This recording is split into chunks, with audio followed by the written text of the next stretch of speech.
श्री शिवाय नमस्तुभ्यम। हर हर महादेव। आप सभी पर भगवान भोलेनाथ की असीम कृपा बरसती रहे, जीवन के सभी दुखों का अंत हो और हर मनोकामना पूर्ण हो, यही कामना करते हुए शिव पुराण की कथाओं का आज हम रसपान करेंगे। इसी कड़ी की श्रृंखला में और अधिक हम भक्ति रस को प्राप्त करेंगे, जिससे जीवन सार्थक हो जाता है। मृत्यु के उपरांत सुख, इहलोक, परमात्मा, ये सभी चीजें प्राप्त होती हैं। आइए भोलेनाथ का ध्यान करते हुए हम आरंभ करते हैं आज के पाठ को। बोलो जय शिव शंभु, जय भोलेनाथ। ओम नमो भगवते रुद्राय। ऋषियों ने सूत जी से तीर्थ स्थलों के विषय में पूछा, जहाँ स्त्री एवं पुरुष दोनों को शिव धाम की प्राप्ति होती है। सूत जी ने ऋषियों के प्रश्न का उत्तर देते हुए कहा कि हे मुनियों, शिव मंदिर एवं पवित्र तीर्थों के विषय में सुनो, जो मोक्ष प्रदान करने वाले हैं। पर्वत, वन और यह पृथ्वी 50 योजन विस्तृत है, जो शिव की आज्ञा से पृथ्वी धार्य करती है। भगवान शिव ने इन स्थानों पर मंदिर एवं पवित्र केंद्रों का निर्माण किया है, जो भक्तों को, देवताओं को, ऋषियों महात्माओं को आश्रय तथा उनका उद्धार करती है।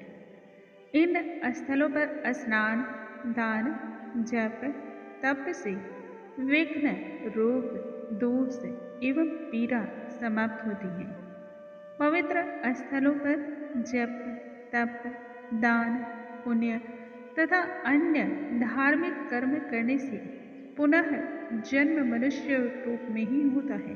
पुण्य स्थल पर किए गए पुण्य कार्य करोड़ों गुना अधिक सुख को प्रदान करते हैं। वहीं छोटे से छोटा पाप भी यदि इन पुण्य स्थलों पर किया जाए तो बहुत बड़े दोष और कष्ट का निर्माण होता है।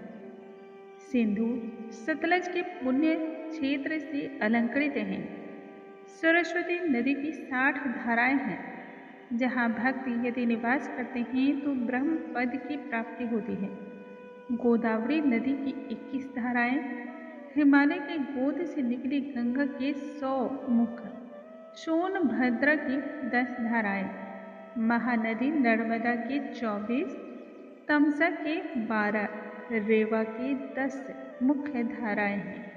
ये सभी धाराएं महापाप का नाश करने वाली, ब्रह्म हत्या के दोषों को दूर करने वाली और रुद्र लोक को प्रदान करने वाली हैं। कृष्णा बेनी के 18 मुख, तुंगभद्रा के 10 मुख, स्वर्ण मुखड़ी के 9 मुख और कावेरी के 27 मुख बतलाए जाते हैं। ये सभी लोग महापुण्य, स्वर्ग लोक का सुख और विष्णु धाम प्रदान करने वाले हैं। इन स्थानों के स्मरण मात्र से शारीरिक, वाचिक और मानसिक पाप नष्ट हो जाते हैं। धन से होने वाले पाप दान कर देने से ही समाप्त हो जाते हैं।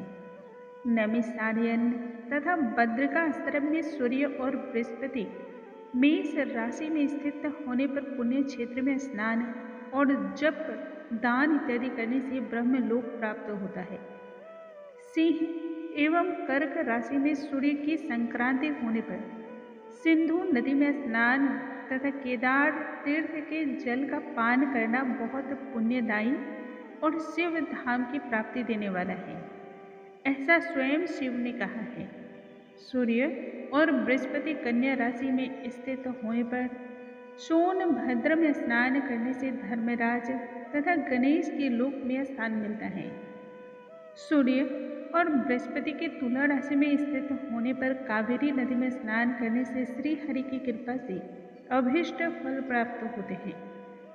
सूर्य और बृहस्पति के वृश्चिक राशि में स्थित होने पर मार्गशीर्ष माह में नर्मदा में स्नान करने से विष्णु धाम की प्राप्ति होती है। जब सूर्य और बृहस्पति के धनु राशि में स्वर्ण मुखड़ी नदी में स्नान करने से मनुष्य को शिव धाम, शिवलोक की प्राप्ति होती है। इसी प्रकार से अन्य स्थान भी पवित्रता तथा सुख अमोघ फल को प्रदान करने वाला है। पवित्र नदियों में किया गया स्नान ऐश्वर्य को देने वाला है, जो कायिक तथा मानसिक विकारों का नाश करने वाला है। तीर्थ स्थल पर किया गया छोटा सा पाप भी वज्र के समान है, जो कल्पों पर्यंत तक कष्ट पीड़ा को प्रदान करता है। वाचिक पाप जप के द्वारा, कायिक शारीरिक तप के द्वारा और मानसिक पाप देवताओं के ध्यान, पूजन, दान से समाप्त हो जाता है।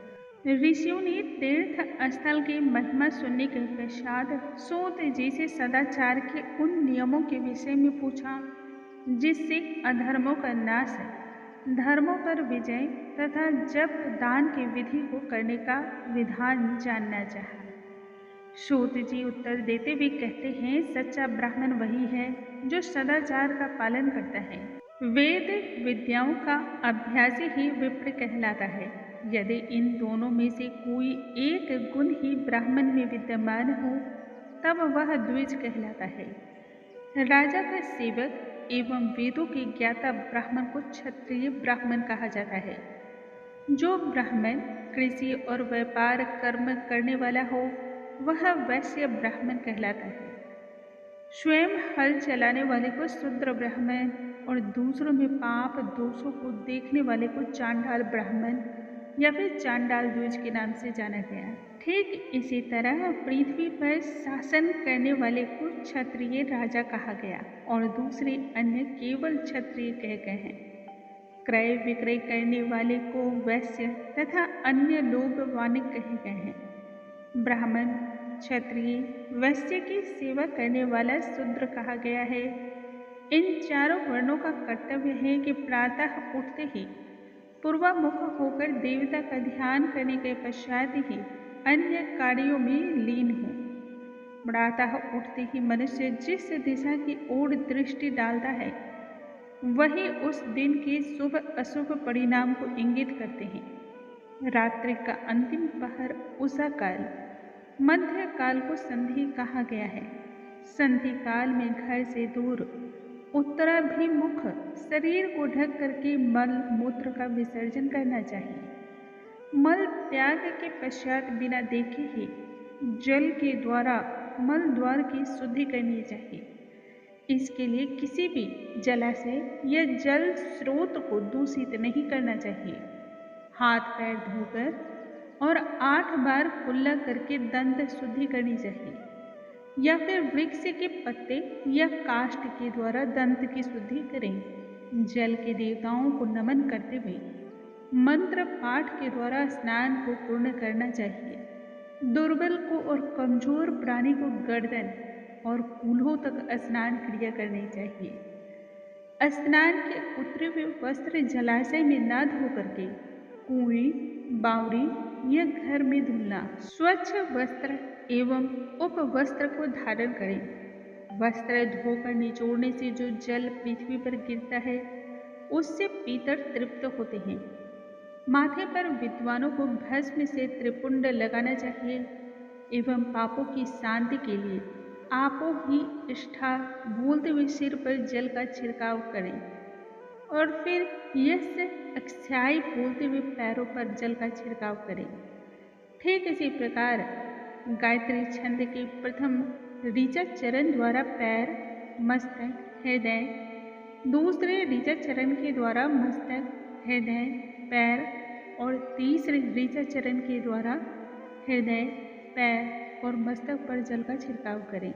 इसे मंत्र स्नान कहा गया है, जो संकट में, विषम परिस्थितियों में, अस्वस्थ या यात्रा काल में जल के उपलब्ध न होने पर करने से शरीर मन को शुद्ध कराता है। इसी भांति मध्याह्न में अंगों को शुद्ध करें। निर्धारित संध्या से पूर्व या बाद में की गई संध्या प्रार्थना निष्फल एवं निरर्थक होती है। इसमें भूल चूक होने पर 10 दिनों तक सामान्य संख्या से 100 गुना अधिक जप और यदि यह चूक की संख्या 10 दिनों से अधिक हो जाए तब 1,00,000 बार गायत्री का जप करना चाहिए। प्रातः काल गायत्री मंत्र के द्वारा अपने हाथों को ऊपर उठाकर 3 बार, मध्याह्न में 1 बार और सायंकाल में पश्चिम मुख बैठ करके पृथ्वी पर ही सूर्य नारायण को जल अर्घ्य देना चाहिए। प्रातः एवं मध्याह्न अपनी अंजलि के द्वारा जल अर्पण करते हुए उंगलियों के छिद्र से सूर्य के दर्शन करें। सायंकाल में सूर्यास्त से ठीक 2 घड़ी पूर्व की गई संध्या उपासना व्यर्थ है। प्राणी को समृद्धि प्राप्ति के लिए ईश, गौड़ी, कार्तिकेय, ब्रह्मा, विष्णु तथा अन्य देवताओं को जल से तर्पण करें। पवित्र स्थल पर एकाग्र शांत बैठ करके प्रणव मंत्र का जप प्रारंभ करें। प्रणव के अ, उ, म अक्षरों से जीव एवं ब्रह्मा की एकता का प्रतिपादन होता है। यह जानकर ही जप को आरंभ करें। जप काल में यह भावना रखें कि हम तीनों लोकों के रचयिता ब्रह्मा, पालनहार विष्णु और संहारक महेश का ध्यान करते हैं, जो हमें भोग, मोक्ष, पुण्य, ज्ञान आदि कार्यों के लिए प्रेरित करती है। ऐसा ध्यान ब्रह्मत्व को प्रदान करता है। यही क्रिया ब्राह्मण को भी करने का विधान है। श्रेष्ठ ब्राह्मण को सहस्त्र बार गायत्री जप मध्याह्न में 100 बार और साय में 28 बार करने का विधान है। अन्य को यथासंभव ही गायत्री का जप करना चाहिए। शरीर में 6 चक्र हैं। इन सभी में ब्रह्म बुद्धि की एकता का ध्यान करके मैं ही ब्रह्म हूँ ऐसी भावना के साथ जप करना चाहिए। 1000 बार के जप से ब्रह्मत्व और 100 बार के जप से इंद्रलोक की प्राप्ति होती है। 1,00,000, 2,00,000 के जप से पूर्ण ब्राह्मण और अल्प जप से ब्राह्मण कुल में जन्म मिलता है। जिस ब्राह्मण ने 1,00,000 गायत्री जप कम से कम न किया हो वह वैदिक अनुष्ठान के लिए अधिकृत नहीं है। 70 वर्ष की आयु तक यही नियम पालन करने के पश्चात संन्यास को ग्रहण करें। संन्यास के उपरांत प्रतिदिन 12,000 बार प्रणव मंत्र का जप करना होगा। एक दिन भी उल्लंघन हो जाने पर दूसरे दिन इसे पूर्ण करें। यदि 1 माह से अधिक नियम का उल्लंघन हो जाए तब ऐसे में भक्तों को संन्यास धारण कर लेना चाहिए, वरना घोर रॉड ऑफ नरक की प्राप्ति होगी। इससे दोष समाप्त होंगे। कामनापूर्ण गृहस्थ ब्राह्मण को धर्म और अर्थ के लिए प्रयत्न सदा करनी चाहिए एवं ज्ञान प्राप्ति तथा मोक्ष के लिए सन्यासी ब्राह्मण को पुण्य से धन, धन से भोग एवं भोग से वैराग का उदय होता है। सतयुग में तप अर्थात कि ध्यान को श्रेष्ठ तथा कलयुग में दान धर्म को श्रेष्ठ कहा गया है। सतयुग में ध्यान, त्रेता में तपस्या, द्वापर में यज्ञ तथा कलयुग में मूर्ति पूजा से ज्ञान की प्राप्ति होती है। अधर्म दुख का रूप और धर्म सुख का ही रूप है। जिन घरों में कम से कम 4 सदस्य हों उन्हें ब्राह्मण को जीवन निर्वाह की वस्तुओं का दान करने से ब्रह्मलोक की प्राप्ति होती है। 1 सहस्त्र चंद्रायन व्रत करने से ब्रह्मलोक उसी भांति प्राप्त होता है जिस तरह एक क्षत्रिय सहस्त्र कुलों की पालन पोषण की व्यवस्था करे तो भी उसे यही सुख प्राप्त होते हैं।